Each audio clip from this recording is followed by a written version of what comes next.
When stones converge and shadows swell, I walk the path none dare to tell. A covenant forged in fire's breath, a whispered vow, a dance with death. Through walls where secrets drift like smoke, the council speaks, their silence broke. I am the blade, the silent hand, a shadow cast across the land.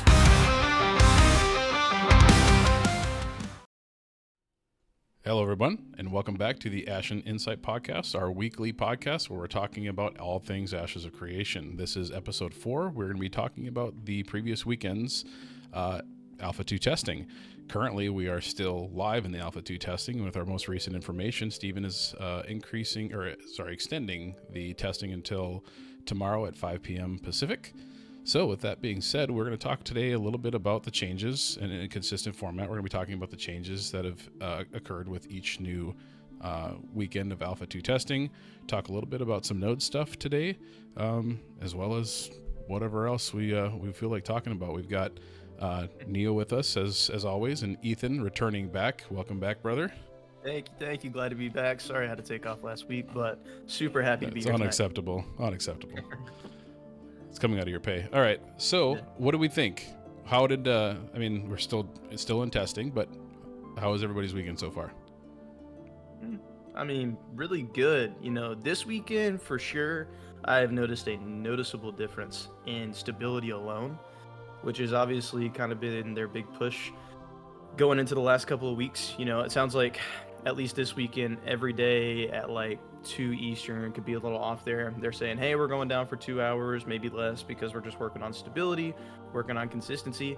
And knock on wood, I haven't crashed but one time this weekend, and it was whenever I was in Highwayman Hills with God knows how many people. So I've been super impressed with this weekend so far. Yeah, I haven't had any individual crashes. I think we all crashed as a group like maybe twice, but like no Unreal Engine crashes, no like individual crashing, which is really good. Yeah, serviceability wise, everything's been pretty nice. Getting into a lot of scuffles. It's been great. It's been really fun. Grinding levels, grinding gear, figuring out the game. We're diving deep. We're getting deep and stuff. Mm-hmm. And I forgot to mention too that if anybody that wasn't aware, this November 8th, Friday, was the first wave of the key holders for the phase 1 alpha testers. So there was a massive influx of people starting on Friday, and like Ethan and Neo said, like server stability has been great. I didn't sit in a queue once all weekend, and I know there was a lot more people than normal. Yeah. Oh yeah. I went up to Carfin all the way down from New Ayla earlier, so I got to go through the brunt of Lionhold. And from the moment that I got to those western, like kind of goblin fields or whatever, it was just people after people after people.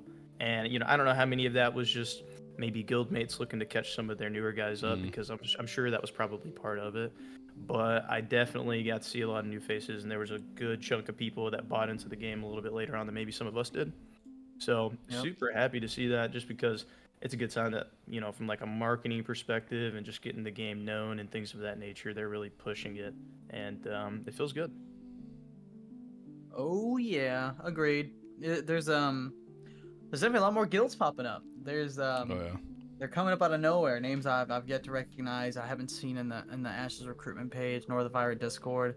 But they're coming up. They're popping out of nowhere. But it's good to see it. That's just more competition. I think that's pretty exciting. More people to kind of fight for the loot, fight for the grind spots, fight for the resources, the mat gathering, all the shenanigans, and it's just from this weekend alone. It's been getting pretty political in game.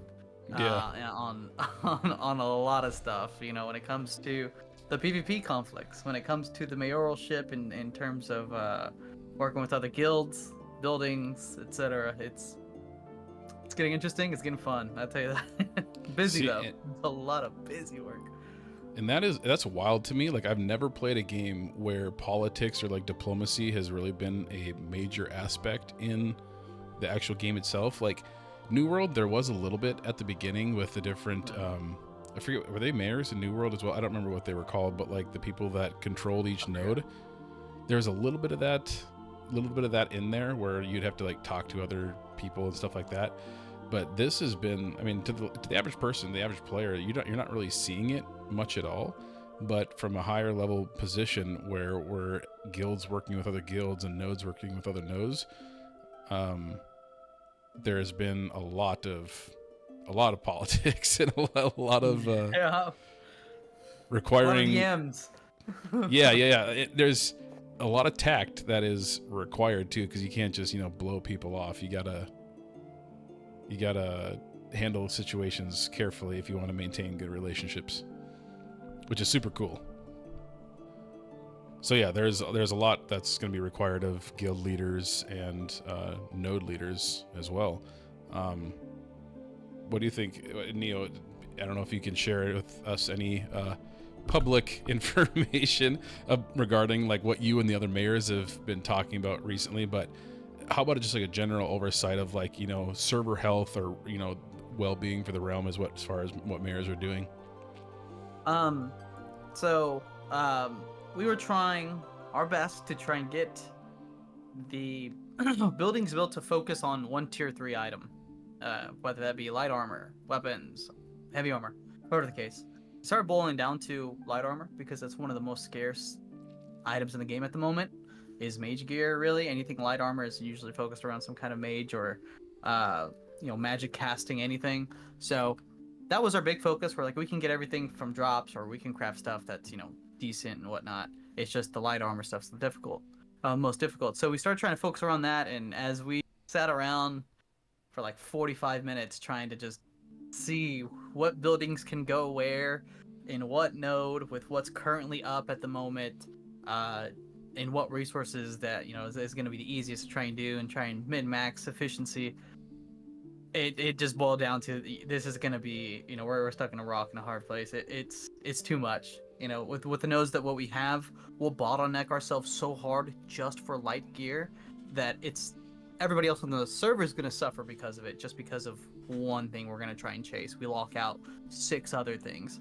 So instead of that, we just decided, let's stick to the tier 2, and we'll do that. We'll stick to tier 2. We'll get all the buildings up. That way everyone can buy everything. Sure, it's not going to be the highest thing, but with the confirmation on Pirate Software's stream with Steven, it's in a wipe. So with the wipe comes new nodes. With new nodes comes more building slots.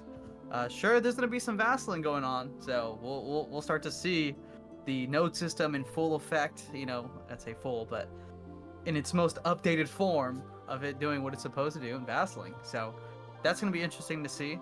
But yeah, I mean that the buildings, we all just decided we can't do it. Yeah. It's going to be too much pulling in one direction or the other, and no one's going to win. So we just settled on tier 2 everything at the moment. Well, and Ethan, you've been making a solid push to try to get us, the materials, the buy orders and stuff that we've been desperately needing. So the one we were working on recently required like bows or something like that I know Greek, one of the artificers in our guild, said that was like damn near impossible to get. Can you talk about that a little bit?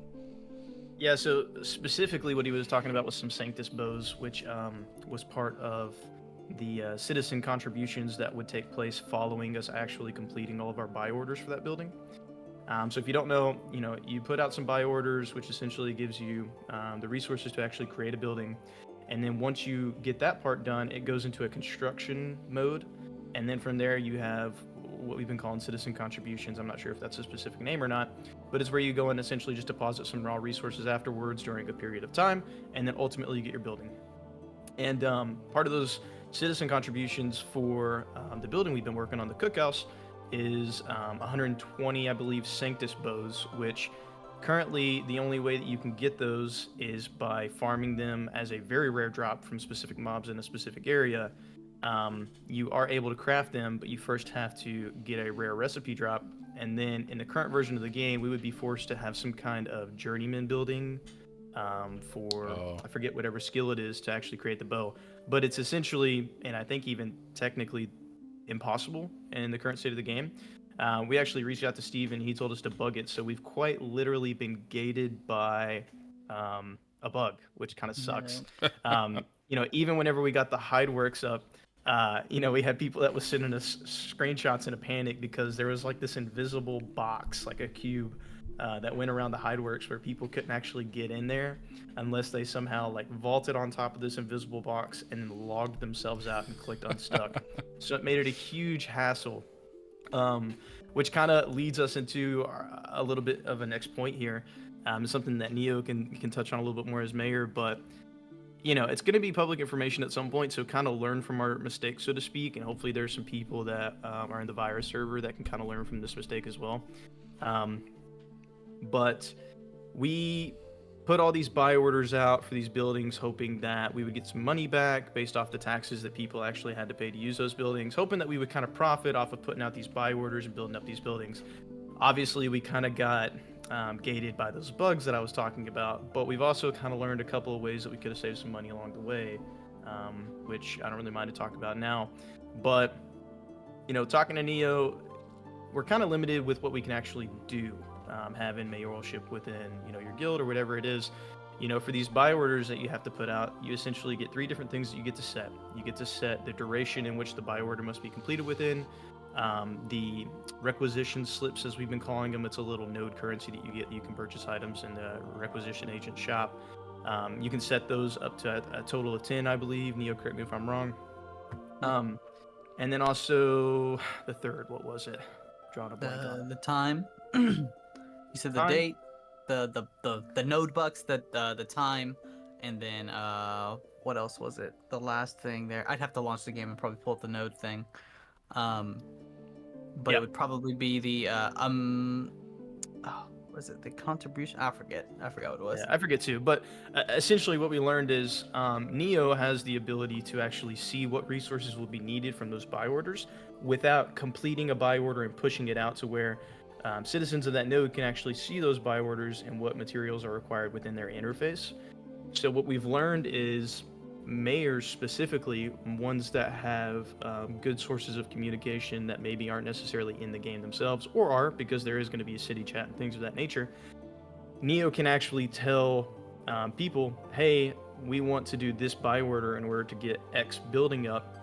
It's going to require, this wood, this ore, this flour, etc. And then you can actually prep those items prior to starting the buy order. And so whenever you get to the point that you actually need to turn in those items, you can put the duration on your buy order to a shorter period of time, and you can spend a lot less money in the process, which would have saved us a lot, especially considering that, like I said, we got gated by all those bugs. So can you elaborate on what that means? So like the longer you have a buy order up, the more it costs you, or what do you mean? Correct. Yeah.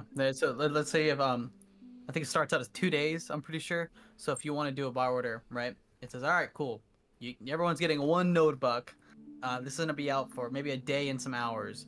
And how many people are gonna contribute to this? Or I'm sorry, how many can one person contribute to this buy order? Oh. Because if you're putting it up high, then maybe you don't need a whole lot. Maybe it's like an immediate thing. I'm putting 10 node bucks on this thing because I only need 50 of them. So I only want people to be able to turn in 5 each. There's a lot more contributions on everyone else's end other than one person.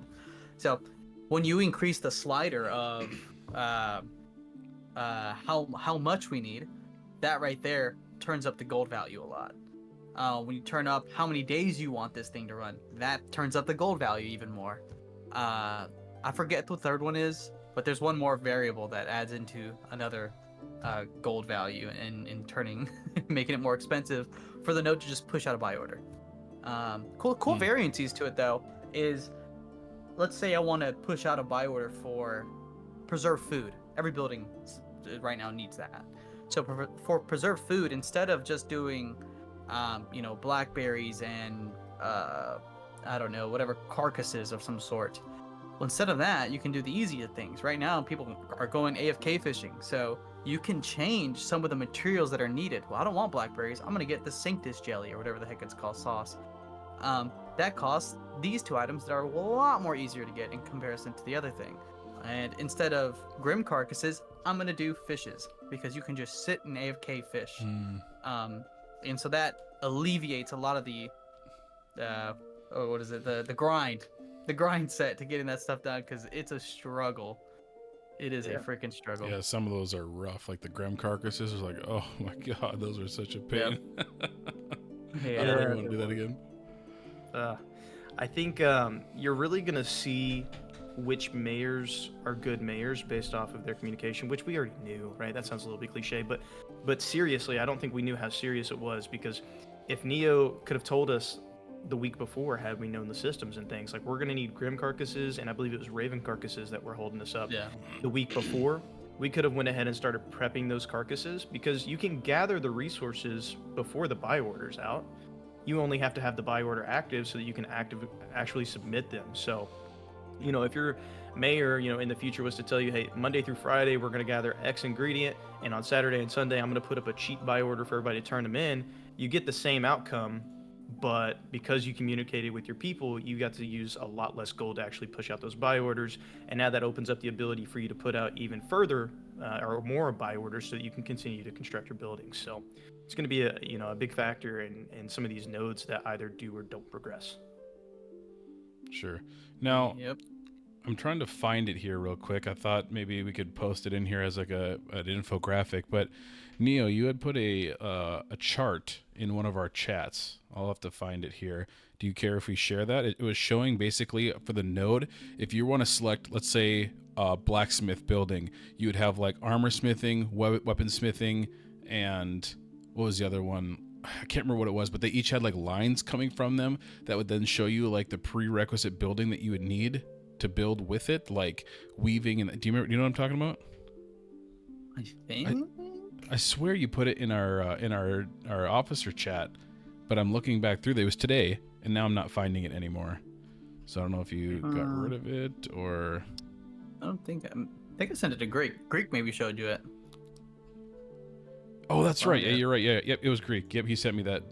Is that good? Do you care if we share that here? If I put that as an infographic, or do we want to keep that like on the DL still? I'd like to keep that for our server at the moment. Yeah, the other servers will have to figure it out on their own for now. That's fine. That's fine. But just as I'll let you know that it's quite involved. Like there's a strategy and planning as far as what buildings that you're building, what things that are needed. So again, just reiterating that fact that mayors really have to work together in order to come to some sort of. I think I know Lineth is doing some stuff like that.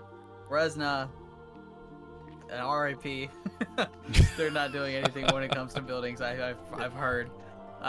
So I don't know about the EU servers and how they're handling things, but definitely on Vyra, we're getting a grip on stuff, and the server's really involved in everything. It's pretty awesome, and seeing a lot of that stuff in the Vyra Discord is pretty sick. Yeah. Correct me if I'm wrong, but Resna's been kind of known as that big PvP server. Like it's literally just every guild for themselves. And that kind of makes me think, right now, because we only have 5 nodes, and even the furthest nodes from one another are still neighbors, and you can travel to that person. It's pretty accessible still to get from, New Ayla all the way over to Miralith, for example. We're really kind of forced, at least in this early access version of the game, to be on friendly terms with people, because we are going to be gated if we are not. And, because of that, I don't think that we've maybe been able to get as much PvP as we want, but also because we have been on friendlier terms, we've been able to kind of build some of those buildings up. But, something I kind of want to pick your all's brain on is, what would you guys, I guess, propose to those people that are maybe on servers right now that don't have that communication and they do find themselves being gated? I mean, are you going to expect to see people have these large-scale alliances where, hey, we have a buddy or a sister guild, you guys are going to go over here, you guys are going to take over Jova, we're going to take over Nuela, we're going to make sure that we keep all this in-house, so to speak, so that we can, get all of these buildings up and going? What are your all's thoughts on that? Come to Vyra. Come to Vyra. Yeah, come to New Ayla. New Ayla Vyra. Yeah, come to New Ayla. Vote Neo Run. It's tough. That stuff's tough, man, because sadly right now, when it comes to numbers, at the moment, numbers are reigning supreme. And the only reason for that is because every node is acting as a scientific node. So you get voted in.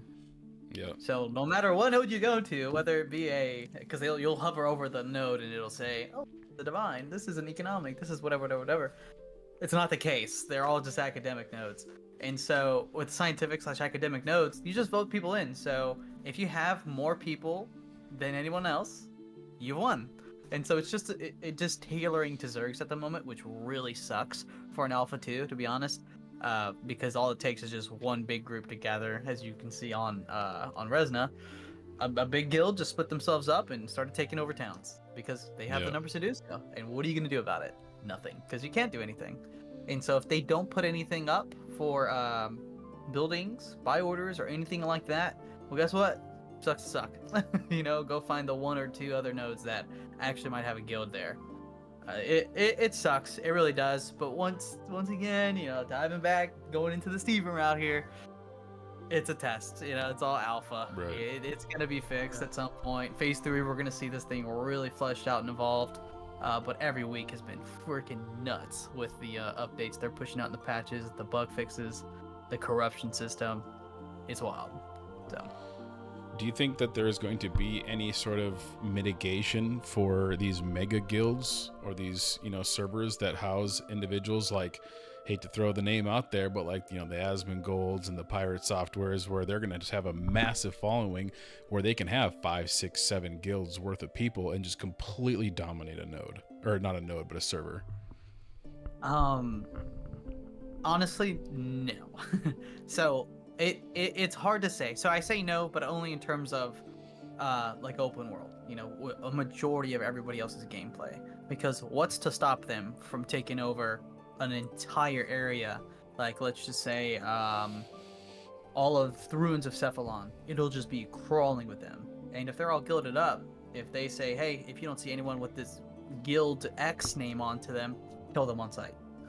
And who's going to stop them? They have the numbers. At that point, it takes, which this is what Steven's wanting, it takes the rest of the server to say, hey, that's not cool, fuck these guys.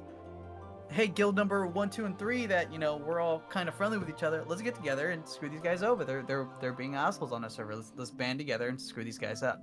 So that's what Steven's wanting in a sense, but at the same time, to prevent just the numbers game from being just that, a numbers game, and taking out a lot of the flavor of actually exciting gameplay and skill, well, that's when you have the stuff that truly matters is when we jump into a siege. Well, there's only going to be so many people that can participate in said siege. And so that's where the numbers fly out the window. You have to then start to try and comb through your numbers and find the best of the best, to then put them into that situations which, quotation, smaller guilds that fit around that number range, they're going to say, we know who's going to fit in these positions without even a second thought. So that's where the balance kind of set up, is there's going to be certain situations and environments to where numbers don't matter. But once again, it's not a whole lot of situations that apply to. Yeah. If they want to keep us from grinding gear, if they got the numbers, they'll push us out. Yeah, I think I agree with that mostly. I mean, the different node types, once the functionality of those, especially for the election process, actually gets implemented into the game, I think that that's going to at least make it a little more difficult for mega guilds to be able to do the things that they're doing now.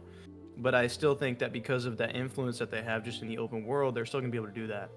For those divine nodes, for example, I think that they were talking about it being somebody would be voted in based off of basically how many mobs they had killed and some kind of dungeon or something dedicated to that node. Yeah, and questing for PvE. Yeah, or it's like PvE. Yeah, questing. Right. But, like you said, if people are just constantly spam ganking you, how far can you really get? You know what I mean? If people are bubbling, around certain people to make sure that they have as high of a chance to actually get into that mayoral position, it's still going to be tough. So it is up to the players, and Steven's 100% right. And you know what? If somebody has the numbers to absolutely overtake 5 nodes against the rest of the server, I think to some degree we should let them have it.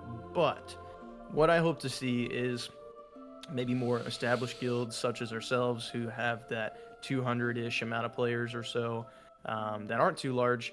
I'm hoping to see not necessarily alliances, but I guess pacts made with other guilds of that size, to where it's basically something of the nature of, we are not allies, we may still fight each other in game, but for the sake of the health of our server and for the economy in that server, if there was ever a mega guild that went against X, Y, and Z rule, we would all band together and essentially just purge them. just so that we could secure our economy, basically. You know what's crazy? This reminds me of Game of Thrones, when Jon Snow's trying to get all of the realms together, to fight with the freaking the walkers or whatever the hell they're called. So it's like, put all that aside. We got this enemy like to the north. Right. And that's kind of that was my thoughts too. So like I'm a little bit split, but I'm more in favor of no intervention from the studio or from Intrepid. But I mean, obviously, griefing can only go so far, right? Like if there's griefing happening on the server, I think players can only counteract that so far, and then it gets to a point where I think GMs have to start stepping in. Hopefully, that won't get to that point. But the other thought process is, I've had a lot of people actually asking me, like, why are you guys going so hard on this? You know, like, why are you guys? Half these systems aren't even implemented yet. You guys are going so far as, diplomacy and guild politics and node politics. Like, why are you bothering doing all this in an alpha test? And to me, it's like, this is the seed, I guess, that we're planting for the release of the game. We're building these relationships now. We're building these channels of communication so that we have an established structure, so to speak, on our server once it actually comes into full release. So that way, like, we know who our allies are. We know what people are reliable and who aren't reliable. So like what Ethan said is that we have these people that we can go to and be like, hey, we've been doing it like this way for so long. We want to maintain, this, I don't want to say the status quo, so to speak, but like we want to maintain at least a level of balance on our server. And like, oh yeah, we've been playing with these guys since Alpha 1. So, there's some backing there, or there's some substantial claims to the way that we do things on our server. Yeah. And going into, we start to think, and we're hitting that right now. Everyone's getting past the 15 level mark or hitting that mark, and it's just 20s not too far away, and that's the big level spike. At that point, what is there left to do? We're not hitting tier 3. It's not too hard to hit Apprentice, which is tier 2. So what happens then? Well, the mobs aren't hard anymore. The grind spots, we're getting the gear. We have the gear. And so people start to turn their heads and look at each other and like, you know what? I don't like the way they're looking at me. And it's going to start to become a PvP session, and the world went from a very cohesive environment to everyone's crossing paths and fighting each other. So in the coming weeks, we'll see how that turns out. Sure. Yeah, I've seen a lot more PvP in the server now that people are starting to not only just get like higher level, like towards that 20 mark, but just because you're seeing people that are going into these places that are very good for your account, like Highwayman Hills. Like I said, my one crash this weekend was on Highwayman Hills. I've seen so many people out there, so it's nice to see the PvP and stuff, and all that plays into that politics that we talked about. But one thing I do want to say too, and I won't name drop anybody here, but as you guys are kind of in your servers, whether you're in Enviro or not, and you see that you have a mayor, whether or not they're affiliated with a guild or not, you have to assume that they're looking to benefit the node. And so I can't say it for sure, but I do feel like I've seen a couple of guilds who maybe have been holding onto their resources and purposely not been pushing out buy orders so that they can make current day mayors look worse than maybe they actually are, so that they can usurp, so to speak, them at the next election. And it's just this kind of, it's like in real life politics. You have people who are literally trying to make the other party look bad. Yeah. So, I mean, skullduggery. it's close to real life, I mean, yeah, but that's interesting. Message of the story, you support your mayor, especially whenever you see that they're pushing out buy orders. And obviously right now, we're kind of in this testing period. We are in this testing period, but we're in the earliest form of testing that we're ever going to be in. And, people are obviously learning from some of those mistakes. We've obviously said that we've already run into a few by setting buy orders further out than we should have. So get out there and support your mayor, man, because the way that we test this game is by pushing those limits and building those buildings, getting higher tier gear, fighting higher tier mobs, fighting at a higher level of PvP with one another. And now that we're in week three now of this version of alpha. Yeah. With the amount of players that we've had, we're finally starting to get some of those PvP some of those PvP battles, and I want to get into that a little bit. So, you guys had talked about, the corruption system and the changes to that. Firstly, tell me how bad does it feel to be corrupted whenever you're out there in the world and you know that people are just have you flagged up on your map? Honestly, this is probably going to be contradictory to like what a lot of people are counterintuitive to what a lot of people think. It's not that bad. Like, if you're running in a group and you're cohesive, corruption is totally manageable. We experienced it a little bit on Friday. We were trying to secure a Tumok kill that we fought with another guild 3-4 times.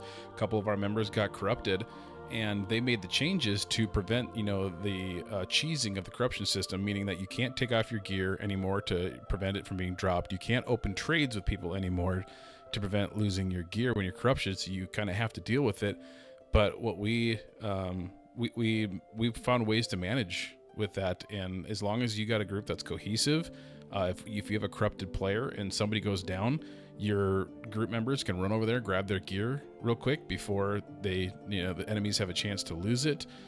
If you've got a competent cleric in your party, you can get that person rezzed very, very quickly to the point where they can just grab their stuff and it's barely an issue. But I can see it being a total nightmare if you're like a single player out in the world and you're just ganking people and you become corrupted. Well, good luck, buddy. Hopefully they don't have friends that want to come back and rip you a new one and take all your shit. Yeah, and I think one thing to take into account right now is if you, depending on your status of corruption level, like if you've got, tier 2 or level 2 of corruption, even if you die, you're not wiped up all your corruption. You're just level 1 now of corruption, but you're still corrupted. So Lord forbid there's somebody near a spawn getting ready to do something and they look over and they see you spawn again, because that's another chance for your gear to drop because you've been corrupted. So you got to live with your decisions and the consequences that come with said decisions if you decide to go corrupted.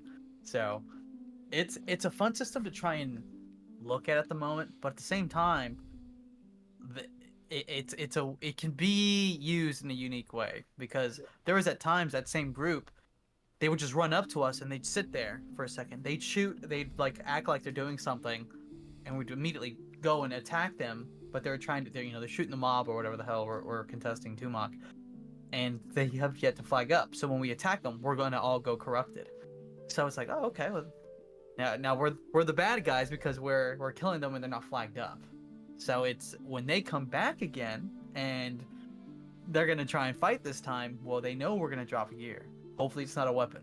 Hopefully it's not a really big important piece of our kit that we're gonna be completely screwed. Because I know for sure I don't carry around extra swords or maces or whatever the hell, So if I go corrupt somehow and drop my mace or a sword, I'm shit on luck. I gotta go home and go longbow. So it's interesting the way that system can kind of be skirted around or messed with at the moment. Yeah, I feel like it's in a pretty good spot right now. I've been corrupted both days this weekend. One thing that I was kind of happy to see too is, and you mentioned it, if you die with corruption level 2, you spawn back with corruption level 1. It's the same way if you go the other route of cleansing your corruption, which is just to acquire experience through farming mobs or whatever. You'll find that you go from a tier 2 corruption to a tier 1. You don't just completely wipe your slate clean. And so there's a little bit of a transition there. But I really like it. And it really makes me happy to see this because, something that people don't really talk enough about in games is the corruption system is the first functional system in the game that we've seen that is going to be an item and even a money sink. We are going to see 40 versus 40 man battles where people drop gear and drop glint and things of that nature, and people don't get to pick them up from either party before it just despawns. And I'm 100% on board with that because that's what keeps your crafters crafting, long term. That's what keeps people, being active in the economy. That's what keeps your gold worth as much as it is worth. And to see that some of those items could potentially just disappear from the game is actually a pretty good sign for me, even though I know a lot of people don't like that idea that you can lose your hard-earned gear and things of that nature. But at the end of the day, they've implemented a system to do exactly what we want it to do. You second guess whether or not you want to flag up and kill somebody. So you better make sure that it is worth the kill that you're about to participate in. And I think they've done a pretty good job with it. Obviously it's still got a little bit of a ways to go. I would personally, just because it could kind of dictate your gameplay on how passive or aggressive you want to actually play.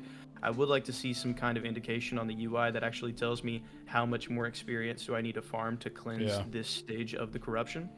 That'd be huge. Kind of like they do with the, the XP penalty that you get whenever you die, just in a general sense. If they could just add that to the XP bar in a different color, something like that's purple or something, that would just help me visually because, I find myself earlier today being corrupted. I was just staying in this one spot where I knew kind of like, I had the high ground, so to speak. So I knew that I was in a good spot.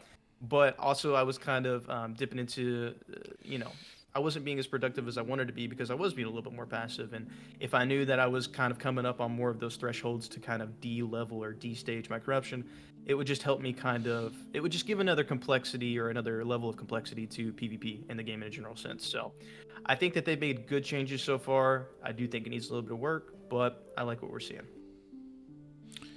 So one thing that did come out of the live or the interview that Pirate Software did with Steven is that now if somebody tries to loot a body, they can instantly flag up for PvP. So like if you guys are out doing something in the world and somebody dies and some other rando comes by and tries to loot your body, it'll flag them up for PvP. Because I know that was one of the issues that we were having is like we would be farming in halls or something and somebody would die and some rando would just run by and be like, I'm gonna pick up this person's gear. Ooh, and nice. then we would all and then we would all turn on them and blast them, and then suddenly we're the bad guys because they were trying to loot our. We were just farming here. I was running by. I thought that was my.